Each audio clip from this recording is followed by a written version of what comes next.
बारे में। सबसे पहले बता देंगे लिंग निर्धारण का खोज सबसे पहले हेकिंग ने 1819 में किए थे। यानी हेकिंग नामक वैज्ञानिक ने 1819 में सेक्स जर्मिनेशन का खोज किए थे, यानी लिंग निर्धारण का खोज किए थे। तो आज हम सबसे पहले सेक्स जर्मिनेशन के बारे में मानव में पढ़ेंगे, उसके बाद कीट में पढ़ेंगे, उसके बाद मधुमक्खी में और उसके बाद पक्षी में पढ़ेंगे। अर्थात हम इनमें कैसे लिंग निर्धारण होता है ये हम जानेंगे। तो चलिए हम लोग समझते हैं। सबसे पहले बता दें, सबसे पहले हम पढ़ेंगे मानव में लिंग निर्धारण। मानव में लिंग निर्धारण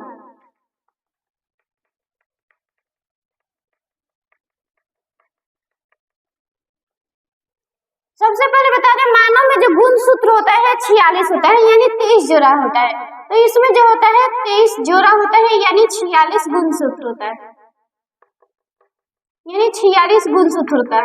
तो सबसे पहले यहाँ पे देखेंगे, यहाँ पे ये इसमें 44 जो होता है, यानी 22 जोड़ा जो होता है, इसमें ये 22 जोड़ा, अर्थात मानव में जो 22 जोड़ा गुणसूत्र होता है, ये बाहरी संरचना यानी मानव का बाहरी संरचना के बारे में ये कार्य करता है, यानी बाहरी संरचना को बनाने का कार्य करता है। उसके बाद इसमें लास्ट 1-2 जोड़ा होता है, यानी 2 होता है, तो ये जो होता है लिंग निर्धारण में काम करता है। तो इसमें सबसे पहले मानव में जो होता है X गुणसूत्र होता है, यानी X और Y प्रकार का गुणसूत्र होता है, यानी X और Y गुणसूत्र होता है। और मादा में जो होता है X प्रकार का पाया जाता है, और नर में जो होता है X और Y प्रकार का गुणसूत्र पाया जाता है, यानी ये लिंग गुणसूत्र होता है।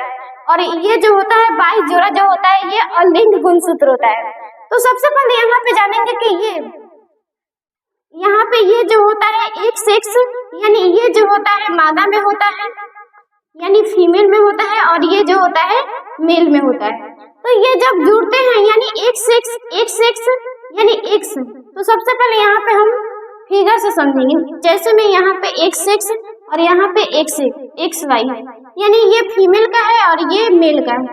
तो इसके सबसे पहले हम ये जोड़ा बनाएंगे। तो सबसे पहले अगर ये X से निषेचित होगा, यानी इसमें लिंग निर्धारण के लिए सबसे पहले XX यहाँ पे निषेचित होगा, तो यहाँ पे XX यानी फीमेल का निर्माण होगा। उसके बाद X और Y का निषेचन होगा, तो यहाँ पे X और Y यानी यहाँ पे मेल का निर्माण होगा। तो ये हमारा हो गया मानव में लिंग गुणसूत्र। यानी मानव में लिंग गुणसूत्र जो होता है, इसमें फीमेल में जो होता है XX, यानी इसमें मादा में जो होता है XX 100% होता है, और इसमें जो होता है यानी नर में जो होता है X गुणसूत्र, इसमें 50% होता है, और Y जो होता है 50% होता है। यानी इसमें शुक्राणुओं का निर्माण जो होता है 50% X का होता है, और 50% जो होता है Y का होता है। इसके बाद हम जानेंगे कीट में, यानी कीट में जानेंगे, कीट में सेक्स जर्मिनेशन।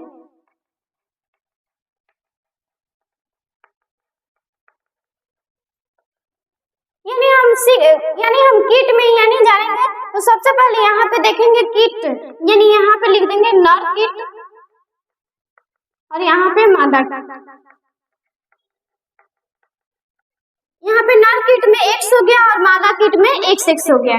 तो ये इसमें, उसके बाद यहाँ पे अगर ये निषेचित होगा, तो ये इसमें ये X और इस X, यानी एक नर का X और मादा का X, यहाँ पे XX, तो यहाँ पे ये फीमेल का निर्माण होगा। उसके बाद ये X, अर्थात यहाँ पे 0 है, तो यहाँ पे ये 0 और ये X, तो यहाँ पे X और 0, तो यहाँ पे 0 का मतलब कोई नहीं होता है, यानी यहाँ पे 0 का मतलब ही नहीं होता है। जैसे यहाँ पे हम 0 नहीं भी लिख सकते हैं, तो ये हो जाएगा फीमेल मेल का निर्माण।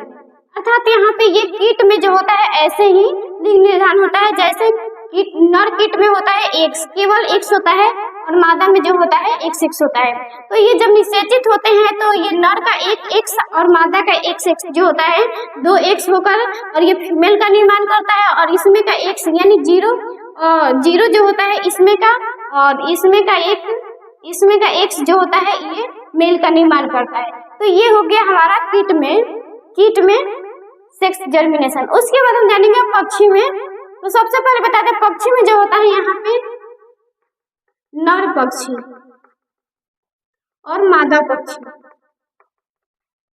तो सबसे पहले बता दें, नर पक्षी में जो होता है जेड होता है, यानी लिंग निर्धारण जो होता है इनमें जेड जेड होता है, जेड और डब्ल्यू होता है, यानी दो प्रकार का होता है जेड और डब्ल्यू।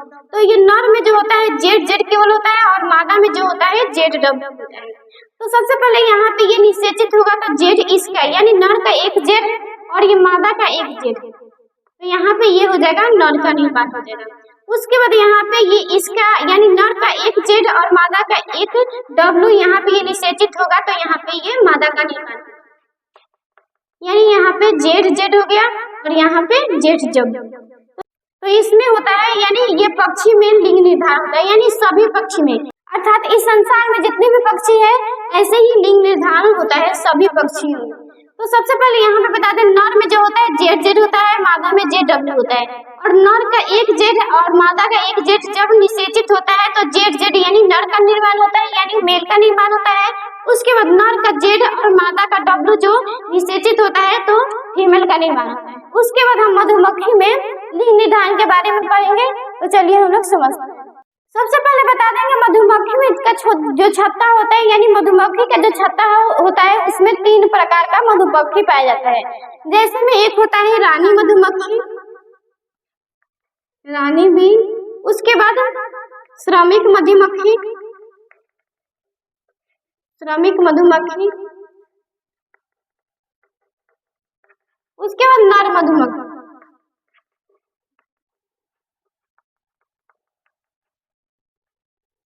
रानी मधुमक्खी में जो होता है 32 गुणसूत्र होता है और इसमें श्रमिक में भी 32 होता है और नर में जो होता है 16 होता है। और ये जो होता है रानी मधुमक्खी जो होता है युग्मक का निर्माण करती है, अर्थात इसमें युग्मक का निर्माण होता है, और श्रमिक में युग्मक का निर्माण नहीं होता है और नर में भी युग्मक का निर्माण होता है। इसके बाद यहाँ पे हम जानेंगे कि ये रानी मधुमक्खी जो होती है, यहाँ पे ये एक रानी मधुमक्खी जो होती है एक मादा होती है और श्रमिक मधुमक्खी जो होती है भी एक मादा और नर जो है एक नर का निर्माण करता है।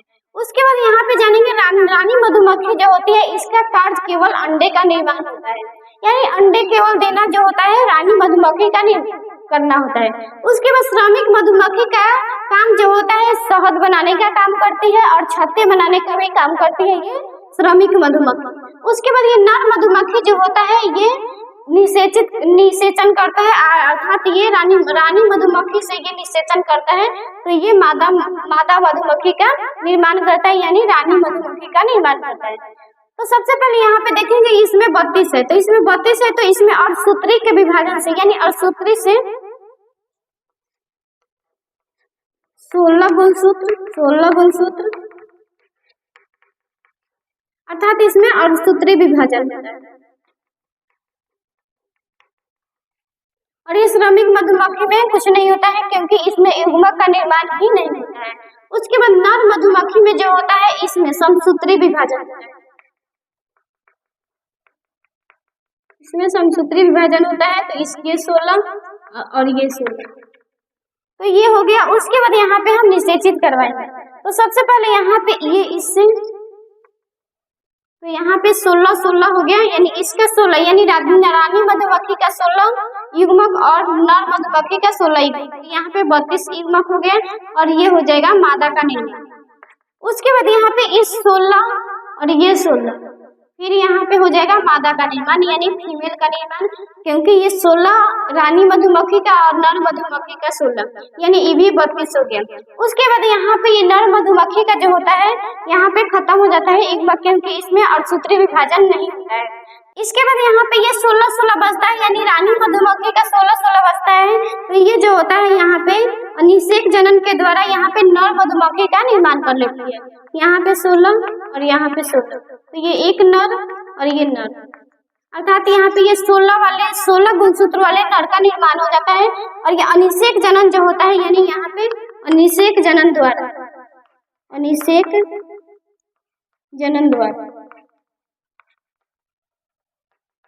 यानी अनिषेक जनन जो होता है बिना निषेचन के, यानी बिना निषेचन के जो होता है यहाँ पे निर्माण होता है नर मधुमक्खी का, इसलिए इसे हम अनिषेक जनन कहते हैं।